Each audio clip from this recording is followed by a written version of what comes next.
for a work permit, and it's an employer-driven process where the employer either has tested the labor market and made an application to Service Canada to get that labor market impact assessment in place to be able to have the applicant then apply for the work permit, or under the global talent stream, or with certain exceptions, there are variations to the mandatory recruitment requirements because there's a few different types of Lmia'S. And so for a global talent stream Lmia'S, the employer does not have to do a labor market test. It's recognized that there are shortages in a list of IT and similar occupations. And instead of doing a formal recruitment campaign where they're posting ads for 4 weeks in order to prove that there's a shortage, they can actually agree to a labor market benefits plan.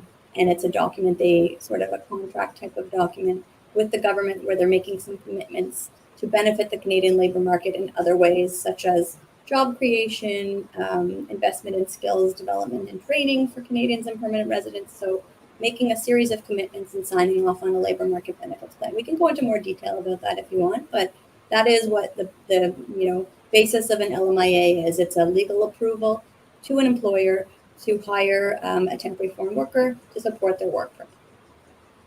Now, you've rightly put out 2-3 sectors in that, Ellie. You've divided it into what kind of businesses that need it and what kind of businesses that don't need it. I'll come to the part where LMIAs.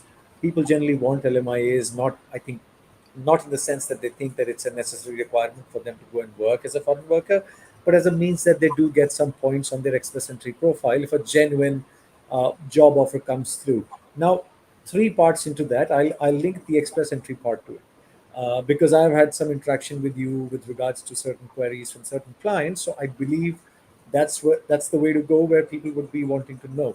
Now, let's say if there's an XYZ gentleman or a woman or a person who wants to apply, and then when they apply, somebody gives them an LMIA, let's say a job offer, and they're filing for their express entry. Now, once they have a job offer in hand, do they have to apply for the permit and work with the employer? Is it a mandatory uh, requirement if one gets an LMIA, or is it that they can just claim the points in express entry, and if they make the cutoff, they can choose to avoid this? Oh, are you talking on the permanent resident side? If they committed that they Yeah, had yeah, arranged yeah. employment? On the yes, yeah, So yes, we always recommend that they at least show best efforts so that there's no misrepresentation findings later on to have been in that role for some period of time. Generally, it's maybe we say like a 6-month rule of thumb or something along those lines, because if there was ever some sort of look back, when they go to renew their PR card where they have to put their work and employment history, and I mean the chances of this we don't know, but you do have to provide on your PR card renewal application your address history and your background information. So generally, we do say that they should, make best efforts to try and work in the role that they were given the points for arranged employment.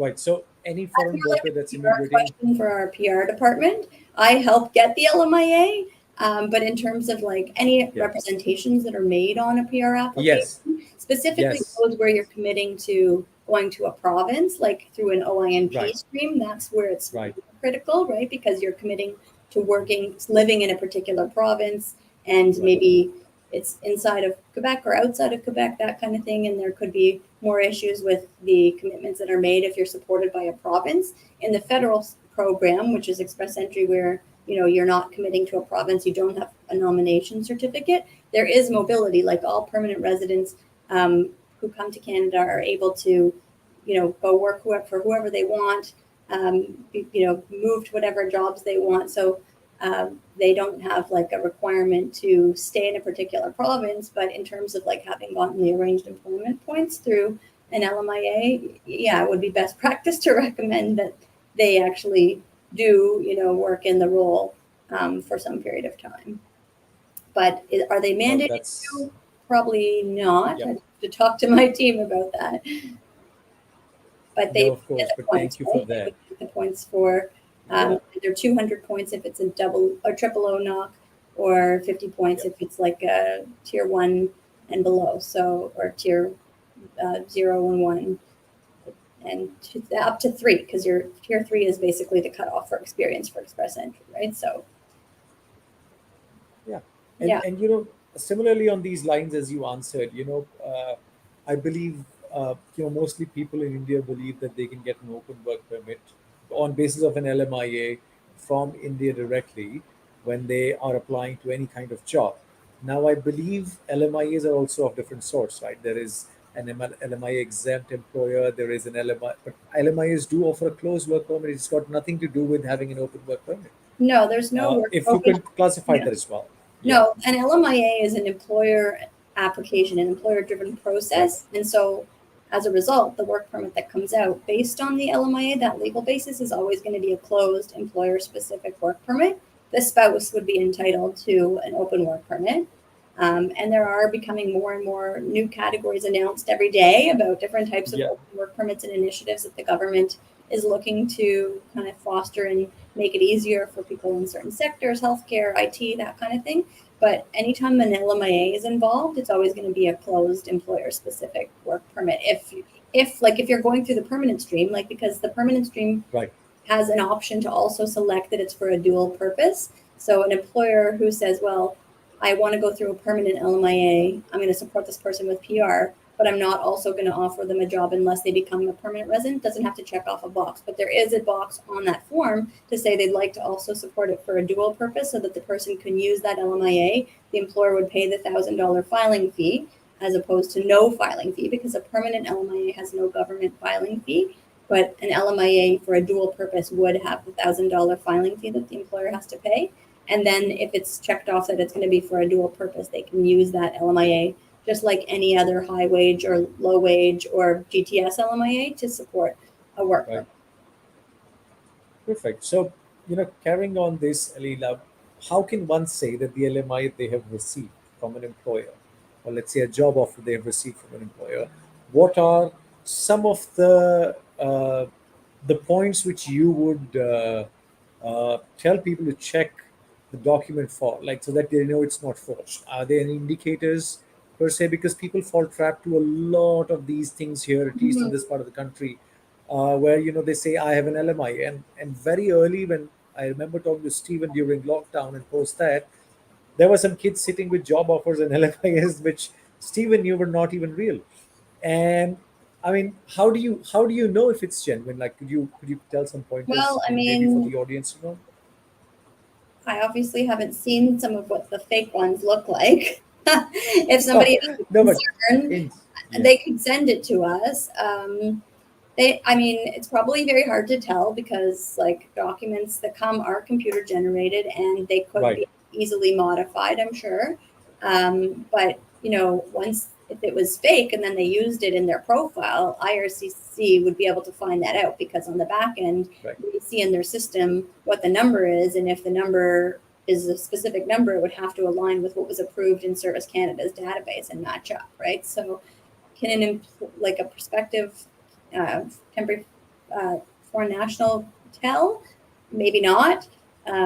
Is there anything they could do? I mean, they could reach out to the officer that's listed on the LMIA decision letter because generally it would be first name dot last name at estc.gc.ca to email them and say I'm a foreign worker. There is an employer contact center, but that's usually where employers can call in. But theoretically, I don't know if they would give the employee the information. I don't know. Actually, that's a good question. How could they find out? Contacting the officer, the employer contact center. We can give you the number for ESTC. Um, if they have a concern, there's probably like a way for us to get them somebody to contact at ESTC. I'd have to think about who, or they could just reach out to us and we could inquire on their behalf, right, right? And then, right, like, of course, like whoever the employer is that's making this job offer, investigate them, see if they're legitimate, try and reach out to the employer contact that would be listed because the employer would have to have an employer representative that made the application whose name would be on the LMIA approval decision letter. So there should be a name there of the person at the business that would theoretically have been responsible for securing that LMIA. So they should have contact, I would assume, directly with the employer who's making the job offer and not various layers of people in between, just to make sure that it's legitimate and they should also have a corresponding job offer from the employer that has, terms and conditions that mirror what's in the LMIA. And also they want to make sure that they meet, all the requirements. So on the decision letter, it'll say what the educational requirement is, like what the mandatory education is. So if it says bachelor's and they don't have a bachelor's, that's a red flag. If the occupation seems to be something completely unrelated to anything to do with their experience, like that's a red flag. I don't know exactly too much about like the black market for fake LMIAs, but these are things that I would think of. No, fair enough. I have a question from one of the listeners who's saying that is there any authenticated platform where companies post about hiring candidates from other countries through LMIA? Uh, Mm. how to find a job There's a based on place where the LMIA? blacklisted employers are listed, but I don't know of any. Like, are you saying companies to say like we have a bulk LMIA? Yeah, Would you like to be yeah, on it? That'd probably be very industry specific, right? So, um, like there are definitely companies who get bulk LMIAs to show that they need a volume of people in a particular occupation. We've assisted many clients in getting bulk LMIAs, and some of them had like people named immediately, so they already knew they'd found, let's say, 10 out of the 20 workers they were approved for, and then slowly but surely we would go back and have the rest of them named as they were identified. So a company like that would be generally doing some sort of international recruitment, working with current employees, because a lot of the people it was in the hospitality sector, so they were finding a lot of like it was low skill LMIA, and they were finding a lot of workers through word of mouth through their existing employees and family members.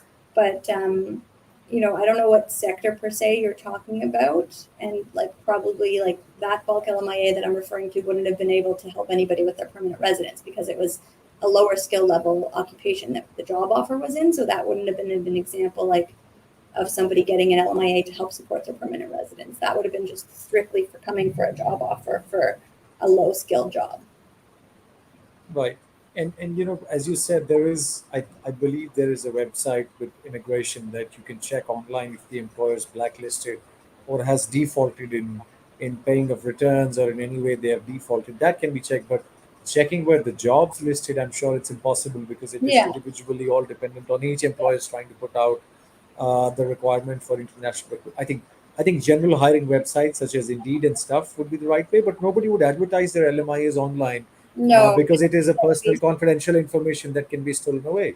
Yeah, I mean, it's just like they'd be perhaps advertising for their roles, and it might be obvious that Right. they were looking for foreign nationals and targeting ads in various places that they were using for the purposes of an LMIA. But I can't say that I would picture what it would look like if they were advertising some sort of vacant or Right. unused LMIA to be filled. Yeah.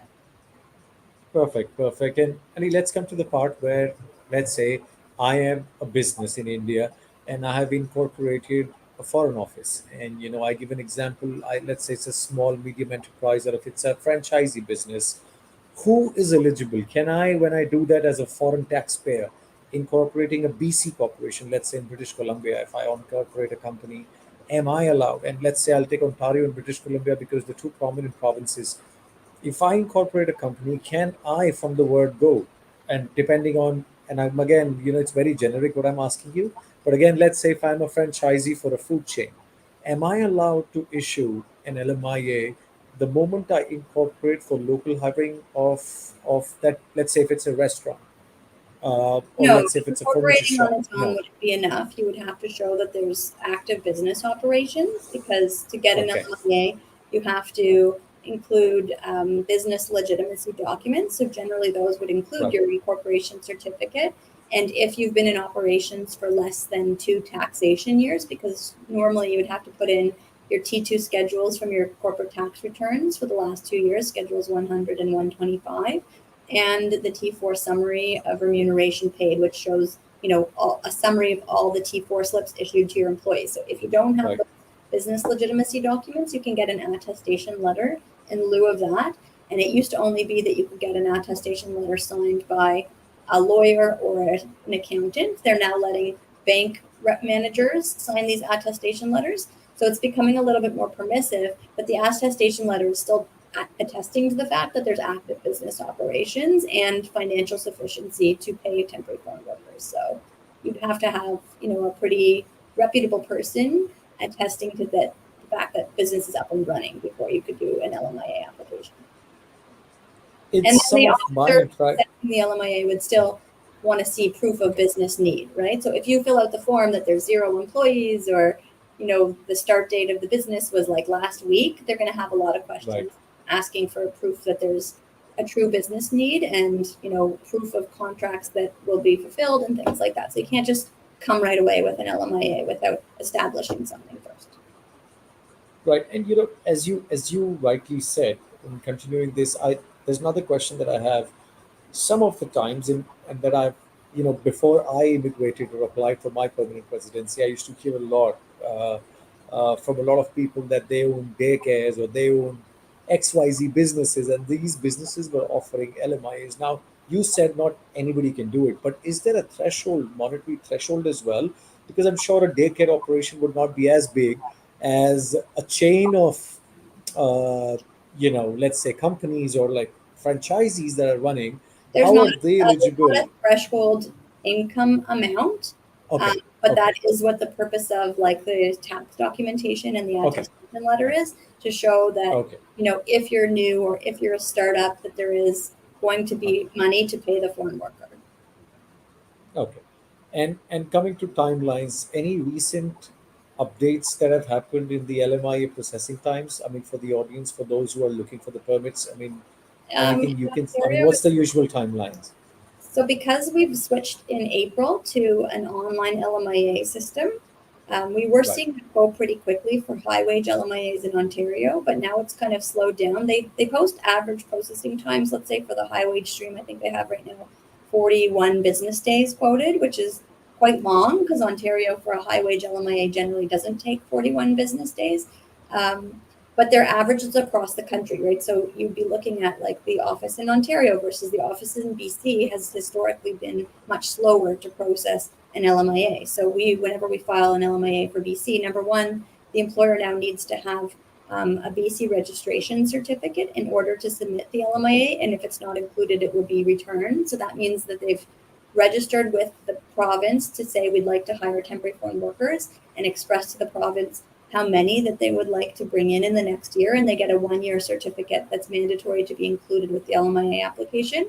So that can take like over 4 months just to get that certificate now. So that adds like lead time to being able to even submit an LMIA for a work location in BC right now, quite a lot of lead time. So because of that, we have a few companies that have tried to avoid an LMIA altogether. Like if it's like, a prominent figure, we've maybe worked on the C10 significant benefits to Canada LMIA exempt work permit category, simply because it takes a long time to get that BC registration certificate. So yeah, I mean, the processing times generally have seen slow down a little bit lately. Global talent stream is still quite fast. It's still that 10 business day. Actually, they may have even lowered it recently to 8, but it's generally 10 business days. And then the permanent LMIAs, we've seen them taking quite a long time right now. We have one that's been in Uh, process for very long. with the global talent stream, I mean, I'm sure there is a category of IT companies or roles that would qualify. So would you suggest? I mean, so is it a faster, let's say, intra-company transfer? Somebody wanting to switch profiles.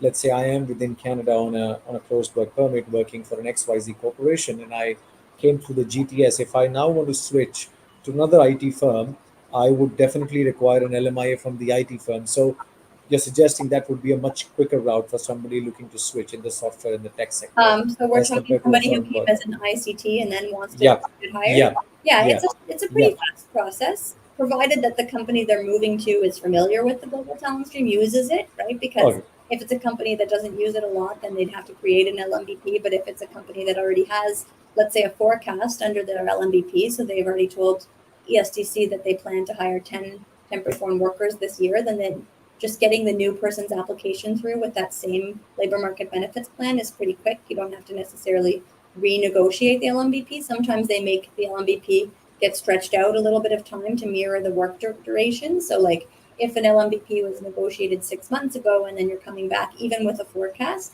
to have a new worker, I've seen ESTC say, okay, well, now we're going to just stretch out your commitments another 6 months because this new worker that you're going to bring under is going to have a 3-year work permit from today's date.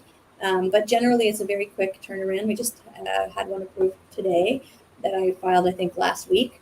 And now we can work on that person's here as an ICT, but they're staying with the same employer, but it's the same concept, right? In terms of switching from an ICT to a GTS LMIA, it's just easier to do an extension based on the GTS LMIA for that person versus the ICT because they were here as a startup company. So for the startup company ICT, you have to show a lot more documents after 1 year of like what the business has done to date and how they've built up, like they said that they would. So yeah, if a company already is familiar with the GTS and they're using it and they get the LMIA fairly quickly, then the employee can apply for the change of conditions application from inside Canada.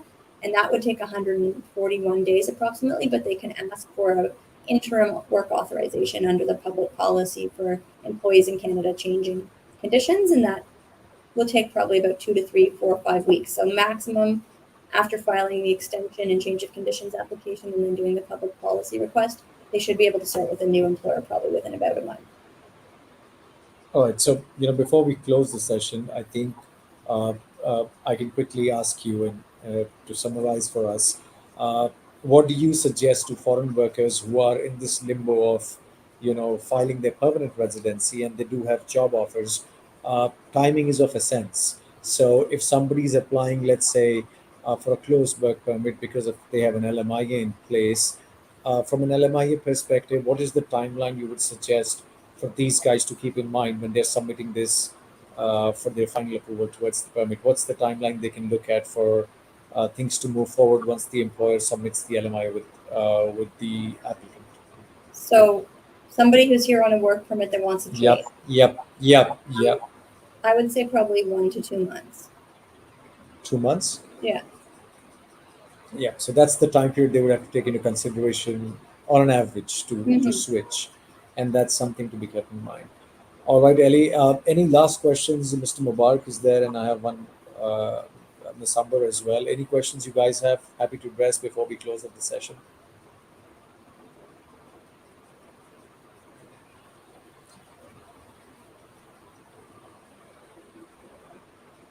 Okay, I think that's perfectly fine, Ellie. Thank you so much for Okay. being You're here. welcome. Just it's a very complex concept of LMIA uh, as it is projected here in rest of the world, where it's said it's just a job offer that you need to get into No, it's the not that permanent simple. residency. It's Not that not that simple. simple. It's a very very technical field, and I think a session is just enough to orient people. Yeah. But I Yeah. think when it comes to going into specifics, we'll have you more on different conversations with different practice directors. Thank you Sure. so much, Ellie. It was lovely having a chat with you. And I You hope you have a wonderful weekend and looking too. forward to having you more. Bye bye. You have a great day. Bye bye. Thank you Take so care. much. Thank you, everybody. Thanks a lot.